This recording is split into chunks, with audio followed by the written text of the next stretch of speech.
Assalamualaikum warahmatullahi wabarakatuh. Salam sejahtera bagi kita semua. Shalom, Om Swastiastu, Namo Buddhaya, salam kebajikan. Yang saya hormati Kepala Sekolah SMA Katolik Santo Stanislaus, Dr. Andus Florentius Pambong, MPD, serta Bapak Ibu Dewan Juri dan teman-teman seperjuangan yang saya banggakan. Selamat pagi saudara sebangsa dan setanah air. Berhubung dalam masuknya tim kami, Artline, ke babak final, kami akan mempresentasikan majalah kami yang berjudul Aftermath. Kepada Mbak Sifaisa, kami persilakan. Kiamat energi di tanah suci. Haruskah? Kiamat energi adalah habisnya sumber energi. Mengerikan. Ini bukan ramalan kosong, namun perkiraan ilmiah. Menteri ESDM mengatakan, tanpa penemuan sumber baru, sumber bahan bakar fosil seperti minyak bumi, batu bara, diperkirakan akan habis beberapa tahun ke depan. Sementara 95% energi yang digunakan berasal dari bahan bakar fosil. Apa yang terjadi jika tidak dilakukan konversi energi menuju energi alternatif yang berasal dari angin, air, sinar matahari, dan lain-lain? Tentu kiamat energi benar-benar bisa terjadi, terutama memasuki industri 4.0 yang menggunakan mesin berteknologi 4.0. Semua serba otomatis, membutuhkan sumber energi yang besar. Tidak bisa mengandalkan sumber energi fosil di masa depan karena jumlahnya semakin menipis. Namun, negeri tanah surga, kita kaya sumber daya alam, punya segalanya. Jika tidak dimanfaatkan dengan baik sebagai penghasil energi alternatif, tentu kiamat energi itu tidak harus terjadi di negeri ini. Bagian asumsi, energi alternatif penyelamat peradaban di masa depan. Energi alternatif adalah semua sumber energi yang mampu menggantikan bahan bakar konvensional. Dunia sudah cukup dengan energi fosil yang karbon dioksidanya menyebabkan pemanasan global, hujan asam, dan perubahan iklim. Mari berpikir waras. Bahan bakar fosil tidak bisa menopang kebutuhan makhluk hidup untuk selamanya. Bahan bakar fosil akan habis. Jika tidak ditemukan energi terbarukan, maka dapat menyebabkan krisis energi atau bahkan kiamat energi. Indonesia kaya sumber energi alternatif. Ada geotermal, ada air, ada angin, ombak, surya, etanol, dan biomasa. Keunggulan energi alternatif diantaranya bisa diperbarui, ramah lingkungan, dan juga abadi. Lalu Indonesia punya apa? Kita punya PLTA Cirata yang merupakan PLTA terbesar di Indonesia, PLTP di Sulawesi Selatan, PLTP Wayang Windu di Jawa Barat, PLTS Liputang, dan juga PLTA lain yang tersebar di seluruh Indonesia. Teknologi 4.0 adalah teknologi canggih dengan kecerdasan buatan yang mengkolaborasikan teknologi cyber dan teknologi otomatisasi. Komputer saling terhubung dan berkomunikasi satu sama lain, lalu membuat keputusan tanpa keterlibatan manusia. Ada 9 pilar utama teknologi 4.0, yaitu Internet of Things atau IoT, Big Data, Augmented Reality, Cyber Security, Artificial Intelligence atau AI, Additive Manufacturing, Simulation, System Integration, dan juga Cloud Computing. Untuk bagian data dan analis, saya persilakan kepada teman saya. Baik, saya akan lanjutkan. Pada bagian data pendukung dan analisis, kami memperkuat validasi tulisan kami menggunakan metode pengumpulan data, yaitu studi pustaka dan internet searching, dengan mengacu pada website resmi pemerintah, berupa data kualitatif dari SKK Migas yang menurunkan produksi minyak bumi Indonesia yang diperkirakan habis dalam 11 tahun ke depan.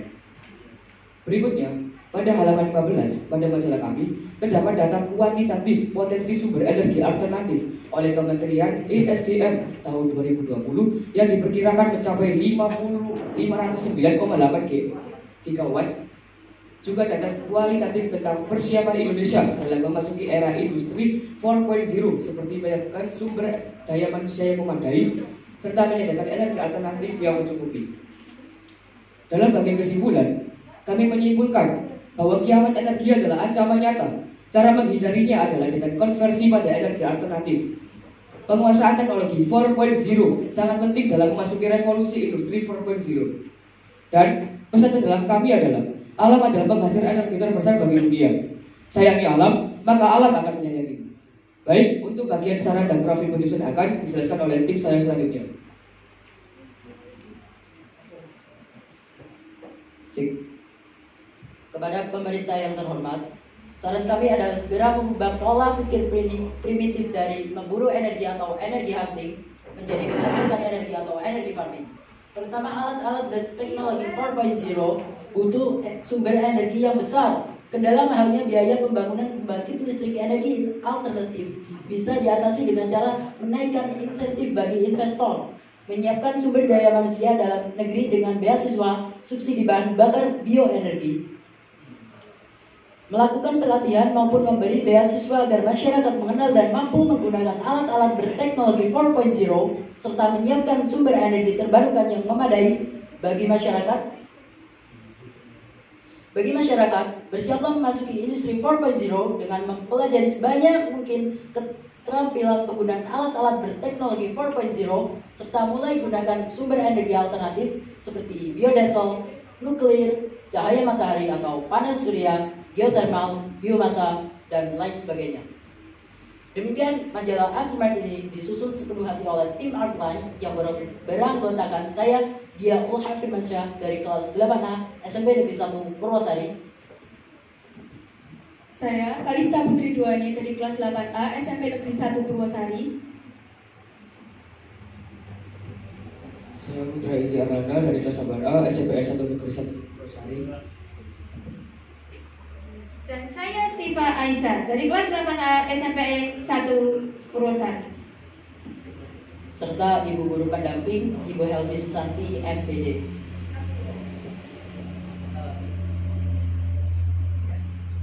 Kami mencantumkan daftar pustaka sebagai rujukan ilmiah kami.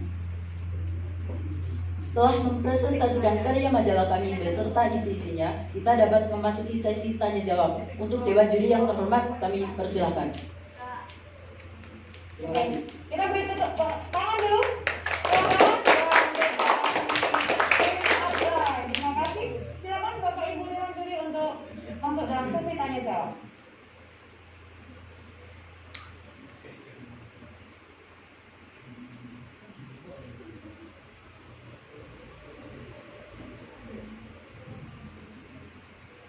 Boleh saya dulu Pak Anton? Silakan, Bu.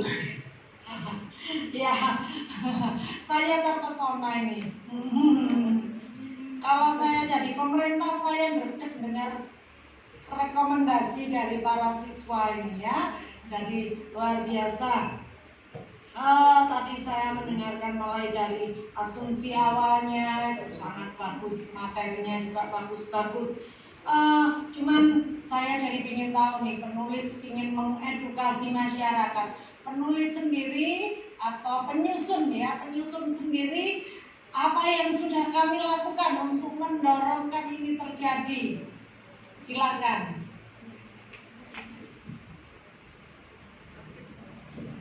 Baik, terima kasih pertanyaannya.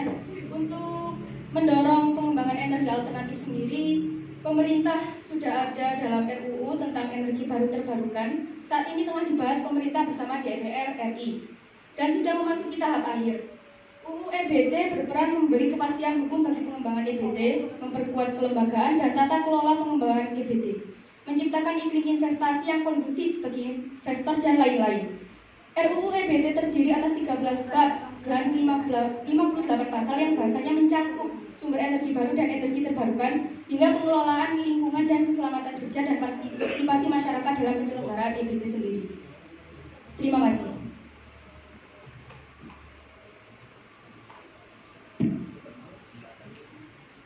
Cukup, ada yang mau nambah?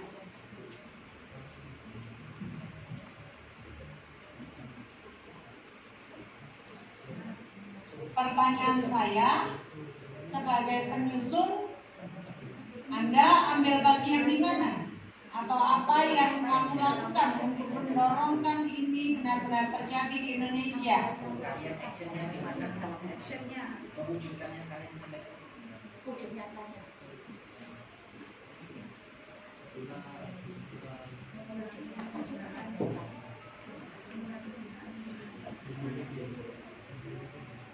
wujud nyata sampai apa dalam acara ini apa bentuknya, kegiatannya, bentuknya.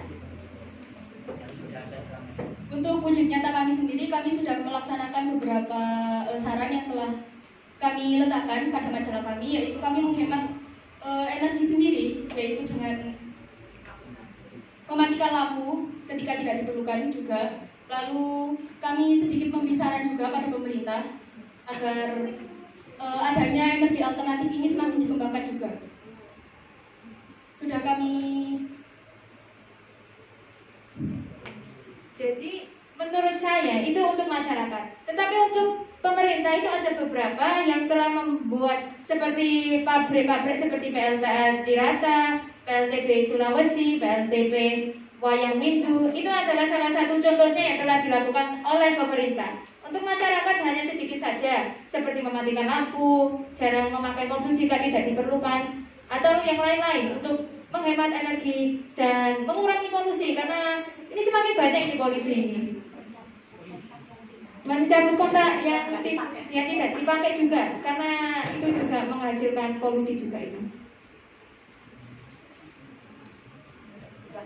Oke, silakan juri yang lain. Terima kasih ya.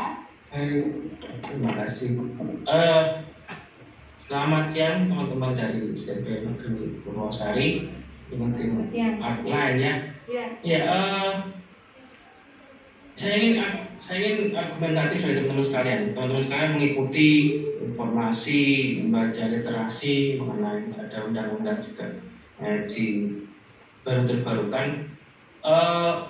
Kalau dari mempertimbangkan banyak hal ya mengenai sumber, mengenai memang energi terbarukan itu kan salah satu permasalahan klasiknya adalah pembiayaan instalasi awal yang dirasa cukup mahal, sehingga tadi Brandon juga sudah menyinggung mengenai investornya. Hanya begini, dari sekian banyak jenis itu, apa menurut teman-teman sekalian, itu mana yang sebenarnya yang paling mungkin dilakukan segera dari segala karakteristik yang ada, mengenai sumbernya, mengenai banyak hal ya tentunya ya, banyak faktor dari bagaimana kita mau menjadi apa tadi namanya istilah yang teman-teman pakai itu kan, yang teman-teman ambil ya, yang teman-teman pakai itu adalah energy farming ya. Jadi tidak hunting ya. Hunting itu kan sesuatu yang mungkin bisa pada suatu ketika terbatas, tapi farming ya kita bisa farming terus. Jadi dari berbagai alternatif yang ada, itu mana yang paling memungkinkan dilakukan segera dalam menjaga keterbatasan energi yang tidak terbarukan. Begitu. Terima kasih, silakan. Bismillah. Pertama, yang paling penting itu menghemat penggunaan energi. Setelah itu pemerintah melakukan sosialisasi kepada masyarakat bahwa pentingnya menghemat energi dan mengundang investor untuk membangun pembangkit listrik energi alternatif di Indonesia dengan setelahnya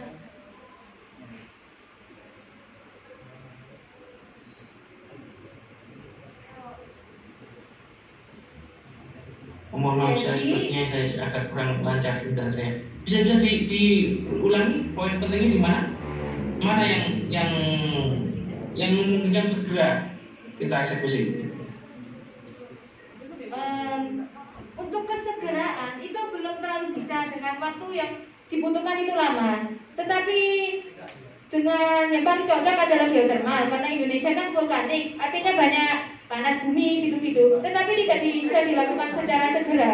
Yang segera itu hanya seperti angin, air gitu-gitu. Jadi bisanya angin air untuk segeraan. Tetapi yang paling cocok itu geothermal, karena Indonesia itu banyak panas buminya itu, dengan gunung meletusnya yang banyak gitu-gitu. Oke, terima kasih argumennya. Ada waktu sedikit ya Pak Wiji. Apa?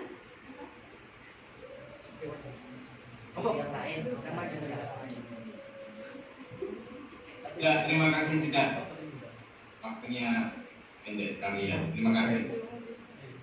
Terima kasih, mungkin cukup untuk tim ini. Terima kasih teman-teman dari tim Artline.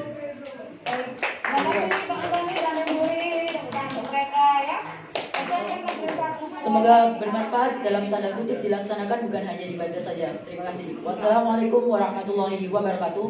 Shalom. Salam sejahtera bagi kita semua. Om Santi Santi Santi Om. Selamat berjuang. Terima kasih.